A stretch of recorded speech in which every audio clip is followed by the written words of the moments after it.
I'm Meredith, and I'm here to take you on a tour of the CodeGuard website. Here you can see the CodeGuard homepage, so let's get started. To log in, you go to the top left corner, click the login button, and you're going to enter your email address and your password.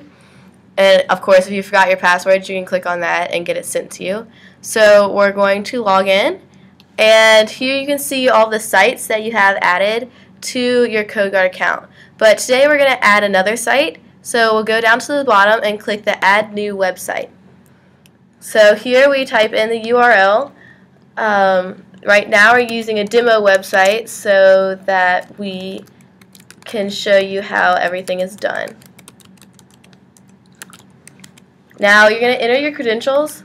This is important to do correctly because otherwise you will not be able to log on. We're going to have to check the connection before we go through and add the website to your database because you just want to make sure that everything goes through. So we're going to test the web connection right now, and it was a success. And as you can see right here, we're using FTP, but it's suggested that you use SFTP so that your files get encrypted before they're sent to our website. It's just a little bit safer, as you can see on the left-hand side of the page. So now we're going to connect our website with our database. And so it brings you to your capture your code. These are all the files that you have on your website. So what you're going to want to do is you're going to want to choose a file to upload and to backup. So we're just going to choose the C panel, and you're going to capture the code. So it will bring you to your backup progress tracker so that you can see how the backup's working and which step you're on.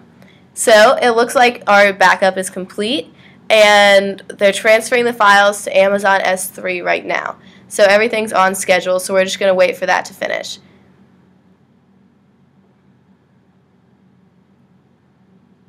Okay, and it seems like it's taking a little bit longer than usual, but that's okay. It just means that we have lots of files to back up. So if we go back to our files, you can look at other files that you have that they're backed up. So now our backup is actually complete. So if you scroll down, you can see just kind of a visual graph representation of the files added, the files changed, and the files removed. The green circle is the files added, so today 23 files were added, 0 files were changed, which is orange, and with the red, 0 files were removed. Now usually, if you have had this file for a long time, there would be more backups in the previous parts, so you can see how many files were added, changed, or removed since the beginning of your use of CodeGuard up until right now. And on this left-hand side of the page, you can see that we have 15 hours until the next backup begins, or you can request a backup now, which is just you want to have your files backed up immediately, and it'll go through the backup again. Now, underneath this graph is basically just a breakdown of the types of files that you have. So, as you can see, we have 3 CACH, 2 DB, and it goes on from there. And so you can just see the types of files that are currently on your site. Now, if your website has a database, you can scroll down to the bottom and click the Add Database button. This will bring you to the database connection. So you're going to test your host name or IP, which just makes sure that we can connect with your IP directly. So now you enter your credentials again. Again, make sure to do this correctly because otherwise you will spend time wondering why you're not backing it up correctly.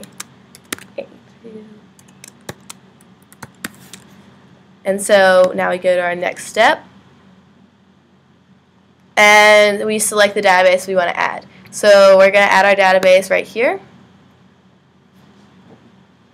and now we're backing up. As you can see, it looks very similar to the website backup process.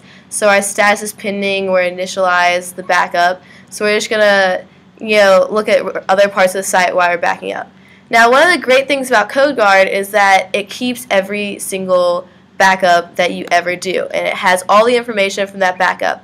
So, say something happens to your files or to your website, it's compromised, you have malware, you can go to the Restore button and click Restore Options.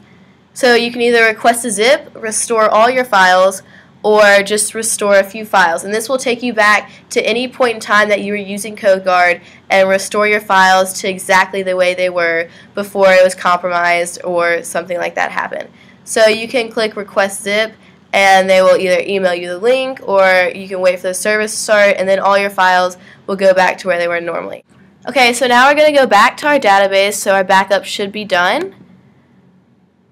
And as you can see, it is. The backup is completed. And if we scroll down again, it's exactly like the backup of the website. You can see how many lines were added, how many lines were removed, again, green and red.